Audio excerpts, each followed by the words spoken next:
dikirim ke satu tempat.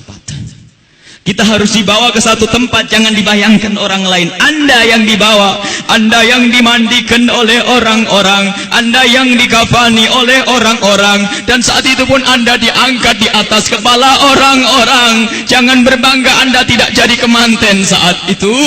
Anda akan dibawa ke alam barzah, Anda akan dikirim ke kubur. Sadarlah saat itu Anda di atas kepala manusia dan hanya Anda mendengar suara yang indah jika Anda ahli iman. Orang yang bersama kita mengucapkan kalimat indah, la ilaha illallah, la ilaha illallah, la ilaha illallah, la ilaha illallah, la ilaha illallah. Ketahuilah, jika ahli iman yang dibawa di atas kepala manusia mendengar la ilaha illallah, terhibur hatinya dan alangkah bahagianya. Akan tetapi jika dia bukan ahli iman, dia akan menyesal, kenapa aku tidak bisa mengucapkan la ilaha illallah di hatiku. Dia akan dikirim ke alam barzah. Anda, kami akan dikirim ke kubur.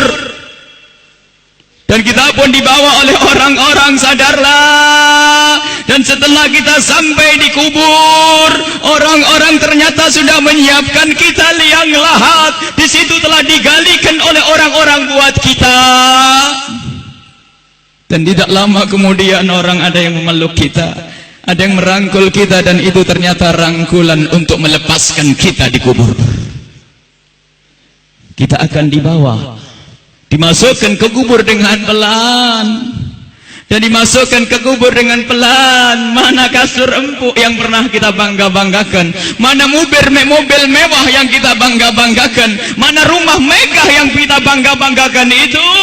Jika ada yang berpesan kepada anak istrinya, tolong bawakan aku bantal yang empuk, tidak akan dibawakan, karena itu bukan milik Anda lagi. Anda tidak berhak lagi memiliki itu semua. Dan yang akan Anda bawa justru yang pernah Anda berikan di saat Anda hidup, bukan yang Anda simpan. Anda akan masuk liang lahat.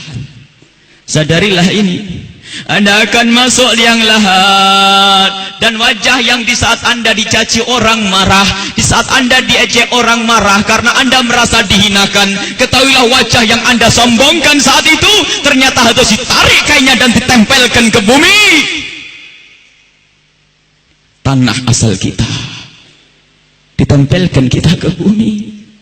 Dan setelah itu pelan ada orang yang menabur di atas kepala kita dengan debu, 1 kali, 2 kali, 3 kali, dan setelah kita 3 kali bukan taburan, tapi akan ditumpahkan air tanah di atas kepala kita, ditumpahkan tanah dan ditumpahkan tanah, sehingga yang kita ketemukan adalah gelap gulita di alam kubur.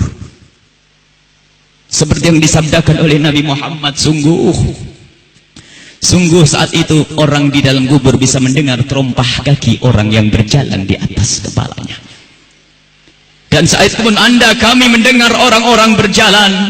Anda dan kami mendengar orang yang melangkah semakin lama semakin jauh. Dan ternyata hanya tinggal beberapa orang, itu anak-anak kita, itu istri kita, itu suami kita.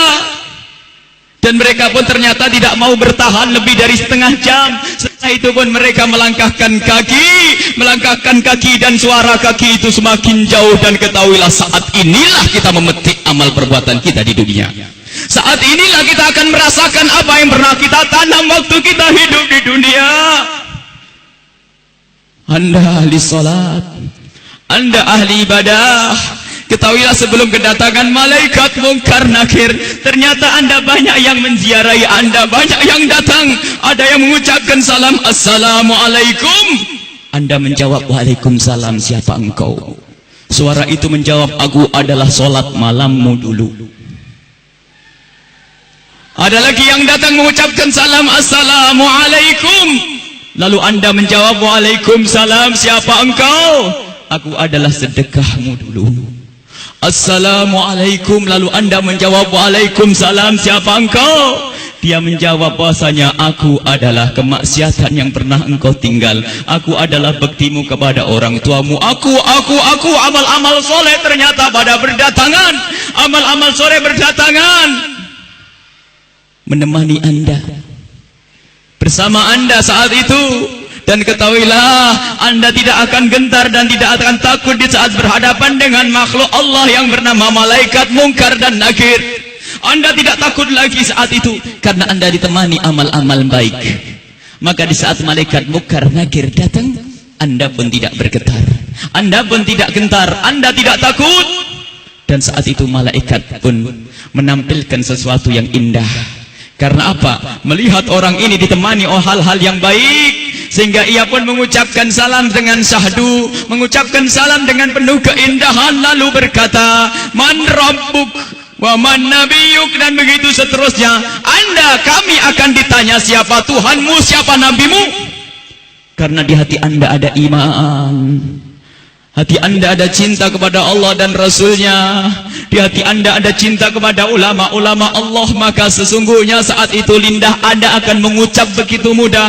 Anda akan menjawab dan menjawab dan menjawab. Dan setelah selesai pertanyaan ini, dan inilah akhir daripada ujian kita dari alam dunia menuju alam barzah. Di alam barzah, alam barzah adalah alam perpindahan dari alam dunia ke alam akhirat nanti. Maka ini adalah alam akhir ujian, dan setelah itu kalau lulus mendapatkan surga, kalau tidak lulus dia mendapatkan siksa. Setelah malaikat bertanya dan lulus, Anda ditanya, dipanggil malaikat rahmat, malaikat pemberi nikmat. Wahai malaikat pemberi nikmat, ini adalah hamba yang soleh, bawalah ini ke surga dan beri nikmat sampai dibangkitkan nanti. Akan tetapi sadarlah, di samping sana, di kubur yang satu sana, ada di samping kita ada kubur, di samping Anda ada kubur. Dan di saat orang ini dikubur dan ditinggal oleh keluarganya, ternyata saat itu telah berdatangan sesuatu yang sangat mengerikan, dengan suara yang sangat menyeramkan. Seseram-seram suara di dunia tidak pernah didengar seperti saat ini. Suara yang sangat mengerikan dan menyeramkan, ketahuilah. Lalu orang ini bertanya, siapa engkau? Suaramu sungguh mengerikan. Suara itu menjawab, aku adalah zina yang pernah engkau lakukan dulu.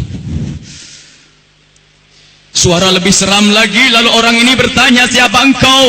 Aku adalah tali saudaraan yang pernah engkau putus dulu.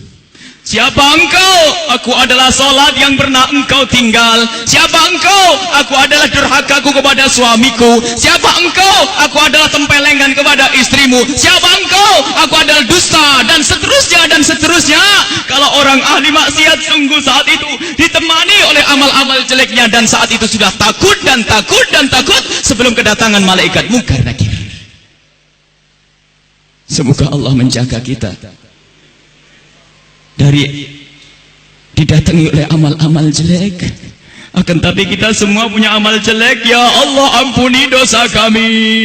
Jangan sampai ini semua hadir di saat itu, ya Allah. Ya Allah. Kemudian malaikat Munkar Nakir datang.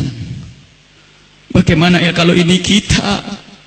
Malaikat Munkar Nakir datang dan bertanya. Rupanya orang yang sudah ketakutan ini melihat malaikat semakin takut, sehingga ditanya tidak bisa berucap sepatah kata pun, tidak bisa mengucapkan apa-apa. Dan saat itu malaikat memukul, menyiksanya. Dan ketahuilah, pukulan malaikat ini seperti yang disebutkan dalam satu hadis, jika dipukulkan ke dunia, maka dunia ini akan hancur dan isinya. Dipukulkan kepada kita kalau kita ahli maksiat, dipukulkan kepada siapapun yang ahli maksiat.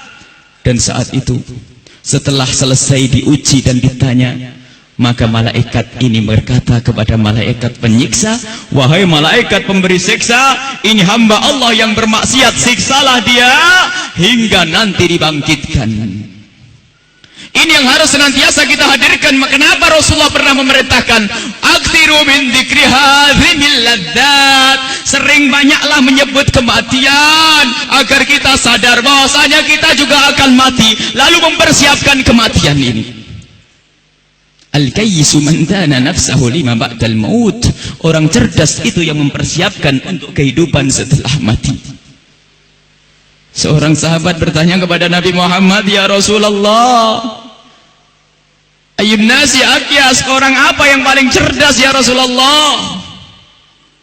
Dijawab, aktsaruhum lil mauti dzikra.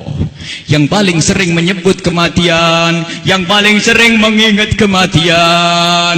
Wa ahsanuhum lima ba'dahu istidada. Yang paling banyak untuk mempersiapkan setelah kematian itu adalah orang-orang cerdas. Dan ketahuilah, siapapun yang selalu ingat kematian itu akan semakin indah tingkah lakunya. Jangan dianggap kalau ingat kematian orang ini akan cemberut. Jangan dianggap kalau orang kematian dia akan selalu muram. Tidak. Orang yang selalu keingat kematian akan semakin indah di dalam berinteraksi dengan sesama. Dia tahu bahasanya senyum kepada istri itu pahala, maka dia akan sering senyum. Dia tahu bahasanya menghargai suami adalah pahala, maka dia akan menghargai suami. Dia ngerti bahasanya tegur sapa, sopan santun, saling kasih dan cinta kepada tetangga itu menghadirkan pahala, maka dia akan bersopan santun dan bersaling kasih. Maka orang yang sering mengingat kematian itu akan menjadikan dia semakin baik di dalam kehidupan ini. Kalau ternyata ada orang mulutnya tajam, tangannya suka mukul orang, yakinlah bahwa dia lupa bahasanya dia akan mati. Atau ingat mati tapi tidak sadar bahasanya itu semua akan dituntut setelah kematian. Maka mari kita mengingat kematian agar hidup kita semakin indah di dunia ini. Semua yang kita lakukan di dunia ini akan kita petik buahnya di akhirat. Udhkuru aktiru min dzikri hadimil ladzat. Hadis yang diriwayatkan oleh Imam Tirmidzi dan Ibnu Hibban. Bahasanya, perbanyaklah engkau menyebut kematian. Bahkan banyak sekali Rasulullah memerintahkan satu amalan tujuannya agar mengingat kematian, termasuk ziarah kubur. Fa innaha tudzakirukumul maut, karena ziarah kubur itu mengingatkan orang-orang yang mengingatkan kita kepada kematian. Menyebut orang yang telah mendahului kita dalam iman, mengingatkan kita kepada kematian. Membaca manaqibnya orang-orang soleh, orang-orang soleh itu juga mengantarkan kita agar ingat kematian. Bisakah kita menyusul kepada Imam Syekh Abdul Qadir Al-Jailani? Bisakah kita bisa menyusul Syekh Imam Al-Haddad? Bisakah kita menyusul Sayyidina Al-Faqih Al-Muqaddam dan seterusnya? Ingatlah kematian. Bahkan sampai di saat hendak tidur Rasulullah selalu mengingatkan, hendak tidur ingatlah mati, hendak tidur ingatlah mati. Sehingga disunnahkan kalau orang hendak tidur menghadap ke kiblat sebisa mungkin, lalu meletakkan pipinya di atas telapak kanannya sebisa mungkin. Kalau tidak dibalik, yang penting menghadap kiblat. Dan saat itu jangan lupa untuk membaca zikir, membaca subhanallah seperti yang diajarkan oleh Rasulullah kepada Sayyidat Fatimah Az-Zahra, membaca subhanallah 33 kali, alhamdulillah 33 kali, Allahu Akbar 33 kali, dan membaca doa-doa yang lainnya hingga mata ini tertutup, tertidur dalam keadaan berzikir. Ketahuilah orang yang tertidur dalam keadaan berzikir, jika ia dibangunkan kembali oleh Allah sepanjang ia tidur, ia mendapatkan nilai pahala. Dan di saat tidak dibangunkan kembali, jika tidak dibangunkan kembali oleh Allah, maka ketahuilah saat itu dia mati dengan husnul khatimah. Husnul khatimah, mati dalam keadaan iman. Maka dari itu, ayo kalau hendak tidur persiapkan untuk mati, karena kita tidak tahu bisa bangun kembali atau tidak kita di saat kita tidur. Apakah bakal dibangunkan lagi oleh Allah atau tidak? Sungguh orang tidur seperti orang mati. Digunjing orang, tidak tahu barangnya, diambil tidak tahu, dan seterusnya. Dia adalah seperti kematian. Maka dari itu kalau hendak tidur persiapkan untuk mati. Jangan sampai kita lelap dalam tidur di saat kita lagi asik mendengar satu lagu, katanya lagu pengantar tidur. Apakah tidak takut jika anak kita lagi mendengar satu lagu pengantar tidur, tak taunya anak kita tidak bangun lagi? Kita tidak tahu ternyata yang didengar adalah hal yang semacam itu. Mau kemana dia nanti? Mau tidur bermaksiat, mau tidur gunjing orang, mau tidur memutus tali persaudaraan. Apakah dia yakin bahasanya besok pagi akan bangun? Seorang kekasih Allah punya salah, tidak bisa tidur. Waktu itu belum ada HP.